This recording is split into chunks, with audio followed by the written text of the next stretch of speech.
Desde hace unos días hemos estado viendo mucha turbulencia bancaria y esa turbulencia está relacionada con la política monetaria que se ha estado ejecutando.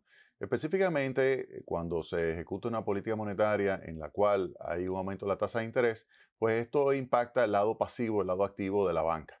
Y si hay un impacto muy desfavorable para el banco, eso significa un deterioro de su posición patrimonial. Y un deterioro de su posición patrimonial puede ser percibido por los depositantes como un aumento del riesgo.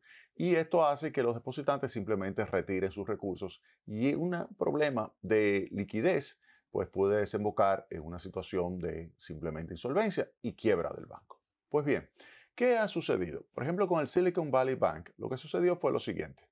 El banco era un banco que había estado recibiendo una gran cantidad de recursos de sus clientes, de sus depositantes, y esos recursos lo había estado prestando. Cuando llegó el tema del COVID, es decir, cuando llegó ese episodio en el cual hubo una desaceleración fuerte de la actividad económica y hubo una inyección masiva de recursos, hubo un aumento de los precios de muchísimas acciones relacionadas con lo que serían las nuevas tecnologías, tecnología de información o de esas empresas que son empresas que están poniéndose en marcha y que pues generan con ese incremento de sus acciones y también de sus ingresos, pues genera un flujo de efectivo importante. Ese flujo de efectivo fue depositado en ese banco, el Silicon Valley.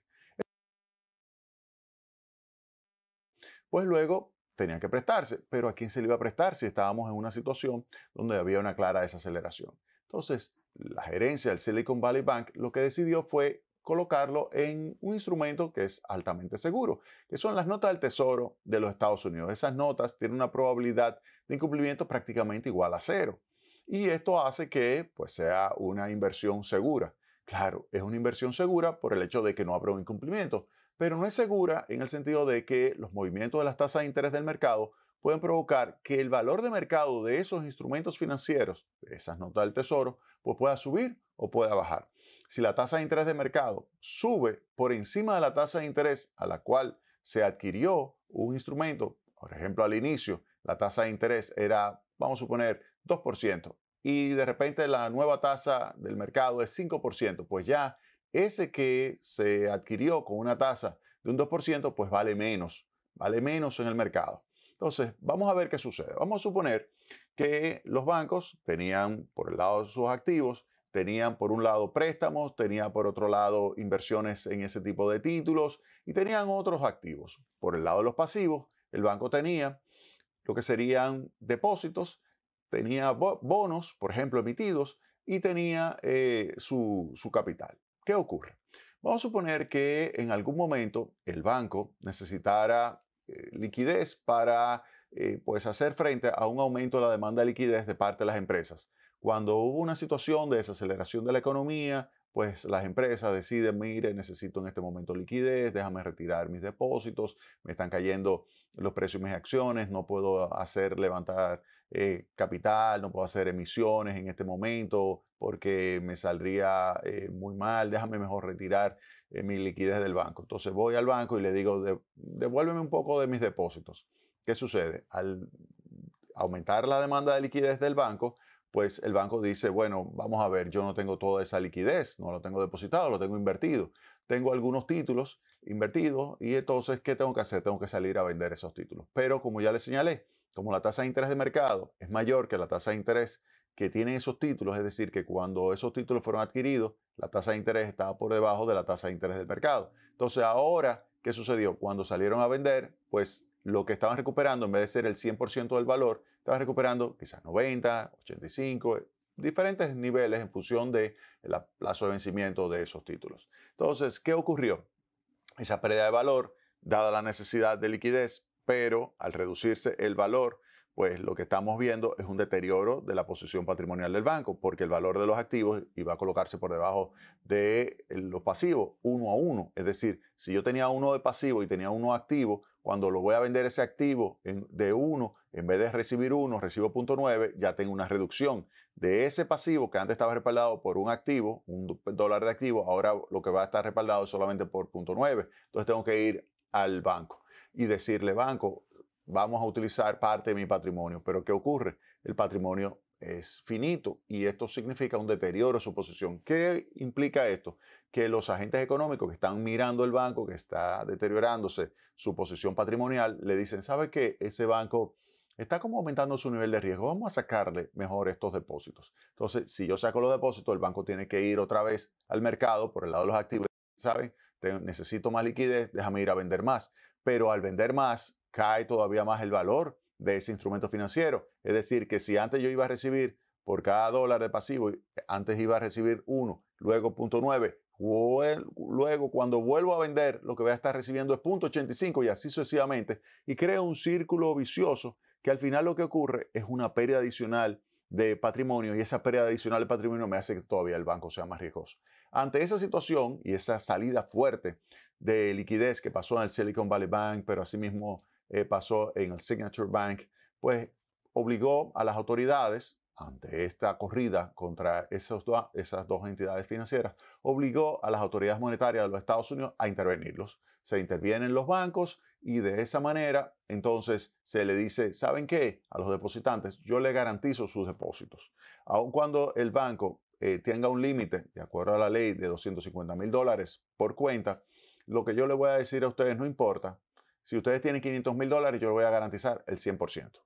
Eso ocurrió y eso tranquilizó a los agentes económicos por algunos días. ¿Por qué? Porque eso le da tranquilidad a los agentes de que por lo menos en esos bancos le van a responder las autoridades monetarias sus depósitos. Es decir, que por sus depósitos, no importa el monto, las autoridades monetarias le van a devolver su dinero. Eso fue una decisión importante de la Reserva Federal, así como también de la Comisión de Protección o Seguro de Depósitos y también del Departamento del Tesoro. Es decir, que estuvo tanto Jeremy Powell como Janet Yellen. Esa fue una decisión muy positiva. Otro banco que fue atacado también porque tenía como un perfil similar al Silicon Valley y al Signature Bank fue el First Republic Bank. Ese banco fue atacado igualito. Por el lado de los pasivos comenzaron a hacerle retiros, tenía que vender activos, pero al vender activos lo iba a vender a descuento y esto generaba una pérdida de patrimonio y esa pérdida de patrimonio le obligaba entonces al banco a tener que enfrentar un mayor retiro de liquidez porque nadie se iba a querer quedar. El banco no podía emitir acciones porque nadie quería comprar unas acciones que iban a perder valor. Entonces, ante esa situación, se crea ese círculo vicioso también con el First Republic. Inicialmente, se le intentó apoyar con $30,000,000,000. 11 grandes bancos norteamericanos decidieron, porque estoy hablando de bancos regionales, grandes, pero regionales, como el Silicon Valley, es un banco de $209,000,000,000 de activos, es casi 2 veces el tamaño de la economía dominicana, pero era regional. Y los megabancos norteamericanos obviamente son muchísimo más grandes. Y esos megabancos pues salieron a ayudar al First Republic. Le inyectaron $30,000,000,000. Pero así como llegó ese capital, esos depósitos, esa liquidez, así mismo salieron nuevamente. Y volvieron a ellos mismos. Y ese es un punto interesante, porque aquí lo que vemos es que se está reciclando la liquidez en los Estados Unidos, en esa banca. Se van de los bancos regionales a los bancos grandes, los bancos regionales a los bancos grandes. Entonces, ¿qué sucede? Que hubo una situación, que esto yo creo que es importante tomarla muy en cuenta, y es que en ese momento Janet Yellen cometió un error. Janet Yellen, recuerden que es la secretaria del Tesoro de los Estados Unidos, una de las mujeres más poderosas del mundo, por lo tanto, ella señaló en una reunión que tuvo, una audiencia con congresistas estadounidenses, ella señaló que el gobierno de los Estados Unidos estaba dispuesto a salvar a los depositantes, no importa el nivel de recursos que tuviera, pero en los bancos grandes. Tan pronto ya dijo eso, obviamente que hubo un ataque adicional con relación al First Republic y a otros bancos más. O sea, simplemente estoy mencionando esos bancos que han estado o quebrados, intervenidos o al punto de quiebra. Pero hay otros bancos que también sufrieron muchísimo por la salida de depósitos y por la necesidad de venta de activos y que obviamente si Janet Yellen decía que solamente eran los grandes y estos son bancos regionales, estos quizás no califiquen como banco sistémico. ¿Qué es un banco sistémico? Un banco sistémico es un banco o entidad financiera, la cual si entra en una situación de estrés y hay una corrida contra ella, eso pudiera provocar una corrida contra el sistema. Eso es lo que se llama un banco sistémico. Un banco sistémico es un banco que puede provocar un colapso total del sistema financiero, del sistema bancario en una economía. Estos bancos, el Silicon Valley Bank o el Signature Bank o el First Republic Bank, ninguno de esos bancos es sistémico, ninguno. Sin embargo, la Reserva Federal, así como también el Departamento del Tesoro, decidieron el rescate de los depositantes, pagándole el 100% de sus depósitos, simplemente, y los redefinió como un banco grande, simplemente porque quería evitar contagio, porque se sabe muy bien que cuando hay una situación de contagio, cuando hay una situación que puede generar pérdida de credibilidad en la banca, hay inmediatamente corridas. Y las corridas tienen la característica que son muy contagiosas y se pegan fácilmente y se genera un comportamiento exponencial de los retiros. Y ese comportamiento exponencial de los retiros puede hacer que cualquier entidad bancaria, no importa el tamaño, quiebre. Entonces, por eso las autoridades pues, decidieron salvar esos depósitos. Por eso nos sorprendió a nosotros, viendo ese comportamiento, esas declaraciones de Janet Yellen. De hecho, yo escribí una entrada sobre ese tema que creo que ustedes deberían entrar a mi blog y pues ahí verificar que efectivamente se cometió un error con relación a ese tema. Yo creo que Janet Yellen cometió un error por el hecho de que no dejó claro de que el gobierno estaría dispuesto a apoyar a esos bancos pequeños en una situación de corrida, que no dejó claro que en caso de que usted tuviese, por ejemplo, un banco pequeño, $500,000 y el límite son 250,000, que el gobierno no dejó claro que el gobierno le cubriría la diferencia entre 500,000 y 250,000. Y eso generó mucho nerviosismo. Y recuerdo cuando la estaba entrevistando uno de los congresistas, le decía, pero ¿significa eso que los bancos pequeños que hay en mi estado van a ser sujetos de corridas y el dinero se lo van a llevar para los bancos grandes que usted lo está asegurando? O sea, que usted lo que está promoviendo que la banca grande se trague a los chiquitos. Eso es lo que usted está diciendo. Ella trató de arreglarlo ahí, pero se mantuvo firme en el hecho de que era a los bancos sistémicos que le iba a proteger los depósitos.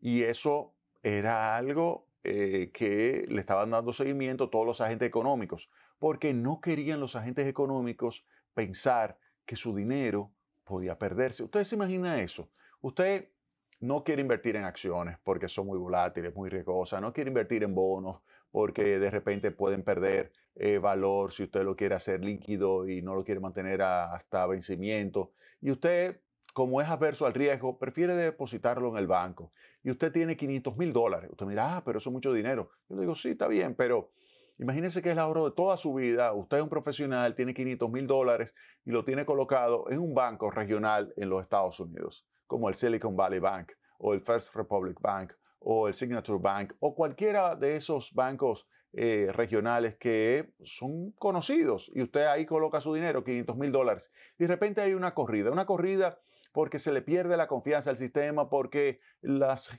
personas piensan que el aumento de las tasas de interés puede provocar un deterioro de la posición patrimonial de la banca al reducir el valor de los activos y dejar constante el valor de los pasivos. Y esto genera en sí una situación de preferir sacar el dinero por parte de los depositantes. Bueno, ¿qué ocurre? Que el banco de repente entra en una situación donde sencillamente ya no tiene liquidez, no tiene solvencia y no le puede pagar sus depósitos. El seguro de depósito le dice a usted, le voy a pagar solamente $250,000 y el resto, el 50% de sus recursos. ¿Qué sucedió? Eso en el caso de que sea $500,000. Imagínese que sea $1,000,000 y solamente le paguen $250,000. ¿Qué usted haría ante esa expectativa? Pues si usted tiene $20,000,000, como sucede, por ejemplo, en algunos agentes económicos que tienen $20,000,000 depositados en un banco y solamente tiene garantizado el $250,000, entonces ante esa situación, ¿qué usted haría? Pues me lo llevo a un banco sistémico que yo sé que va a ser demasiado grande para caer y que por lo tanto lo van a apoyar, lo van a intervenir y lo van a apoyar con recursos de la Reserva Federal y del Departamento del Tesoro. Óiganme, eso inmediatamente lo que hace es que promueve una salida de capitales. Por esto, yo creo, fue algo positivo, que Janet Yellen corrigió su error también. O sea, Janet Yellen corrigió su error y ella el 21 de este mes señaló que estaba dispuesto, y aquí lo podemos ver en la entrada a mi blog www.jaimerisescuder.blogspot.com. Ahí ustedes pueden ver que efectivamente ella, después de haber señalado que los depósitos que iban a estar protegidos por encima de los $250,000 eran los de los grandes bancos, eran los que estaban depositados en los bancos sistémicos. Obviamente, si es solamente eso, esto puede hacer que inmediatamente se acentúe la corrida bancaria. Y sin embargo, ella ese día, el 21 de marzo, decidió corregir su error y declaró que el gobierno de Biden estaba dispuesto a proveer ayuda adicional a los bancos pequeños en caso de que por retiro masivo de depósitos necesiten liquidez. Esto ayudó inmediatamente a que los precios de las acciones de esos bancos subieran. Por ejemplo, el First Republic Bank, que entre el 8 y el 20 de marzo descendió en el precio de sus acciones 89%, subió ese día 30% el precio de su acción. Pero otras entidades financieras parecidas al First Republic, regionales, aumentó el precio de sus acciones entre 6 y 15%, y también bancos internacionales incrementaron entre un 2 y un 12%. Lo que le dice a usted, sin lugar a dudas, es que esto era lo que quería oír el mercado. El mercado quería oír que ante una situación difícil de un banco, pues se iba a proteger a los depositantes, no el capital. Oigan bien, el que tenga acciones lo perdió, lo perdió. El que tenga, y eso lo voy a hablar en el próximo segmento, bonos AT1, y voy a explicar lo que son bonos AT1, también lo perdió. Pero si usted lo que tiene depósito en un banco en los Estados Unidos y está por encima de los $250,000, el mensaje que va a ser caso por caso, eso sí, va a ser caso por caso, y eso lo dijo Janet Yellen muy bien, caso por caso, pero lo van a considerar para hacer el salvamento de los depositantes que tengan recursos por encima de los $250,000, queriendo dar tranquilidad, porque eso le permite entonces a las autoridades monetarias seguir enfocándose ¿en qué? En la lucha contra la inflación, que vamos a hablar de eso también en próximos segmentos del programa. Vamos a la pausa y retornamos en breve con más Tecnopol.